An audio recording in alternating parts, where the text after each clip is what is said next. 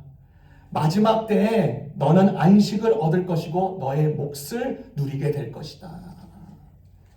다니엘은 지금 현재 80세의 나이, 80세가 넘은 나이에서 자신의 10대 때부터 지금 이 순간까지 돌아보면서 어떤 마음이 들었을까요? 포로로웠던 본인의 모습이었지만 그의 중심은 늘 신실하시고 변함없으시고 가척이지 않으시는 하나님을 생각하면서 하나님으로 채웠던 참된 자유인의 모습으로 살아가지 않겠습니까? 여러분, 실제로 미군 공군 조종사 제임스 네스메스라는 자가 있는데, 이 자가요 베트남 전쟁으로 인해서 7년간 포로 생활로 붙잡히게 됩니다. 포로 생활로 7년간 붙잡혔어요. 그러니까 포로로 되기 전까지만 해도 이 자가요 보통 90대 중반 타수를 기록하는 평범한 골퍼였다고 합니다. 이 네스메스는 7년간의 포로 생활 가운데 자주 독방 신세를 이렇게 살곤 했답니다. 그때마다 자신이 좋아하는 이 골프 코스에서 골프를 치는 모습을 상상하면서 이제 시간을 보냅니다. 포로 수용소에서 자신의 멘탈을 유지하기 위한 자신의 방법이었습니다. 7년 동안 거의 매일 그는 그 상상 속에서 자신이 좋아하는 골프 코스를 18개 홀을 다 이렇게 완주합니다. 사용할 클럽을 빼내 들고 풀의 냄새를 맡고 공이 날아가는 궤적을 상상하고 다 이렇게 이걸 모두 생각하는 거예요. 그러니까 18개의 홀을 상상하며 경기하는데 4시간이 넘어가는 경우도 많다고 합니다. 7년 뒤에 마침내 그가 포로 수용소에서 풀려났을 때 고국에 돌아가서 자신이 좋아하는 골프 코스로 나아갑니다. 그리고 7년간 단 한 번도 직접 골프채를 만져보지 않았던 그 손으로 그 시간에 무려 74타수를 기록합니다. 놀라운 일이죠. 놀라지도 않네요. 저도 잘 몰라요. 골프를 잘 몰라서. 사람이 환경이 그의 중심을 채우는 것이 아니라 그가 가진 결단, 의지, 생각이 그의 마음을 잡고 방향을 세우고 채우게 됨을 우리에게 알려주는 것이죠. 여러분, 우리는 2025년 12월 대강절을 맞이하면서 다니엘이 받았던 권고를 생각해 봤으면 좋겠습니다.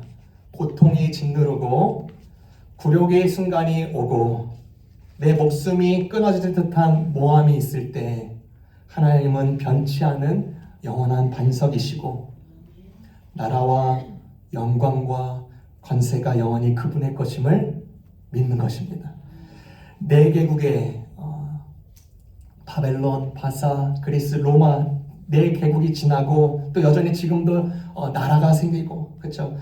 역사가 바뀌고 세워지지만 영원하신 나라, 그분의 통치, 예수 그리스도를 주시겠다는 약속도 이미 실현되었고 우리는 그 시대를 살아가고 있습니다. 예수님이 다시 이 땅에 오심을 기억하며 다시 오실 예수님을 다시 한번 우리 마음 중심에 새기며 기대하며 기다리는 모든 성도가 되시기를 주님의 이름으로 축원합니다. 너 다니엘아, 너는 끝까지 나아가라. 마지막 때에 너는 안식을 얻고 너의 몫을 누리게 될 것이다.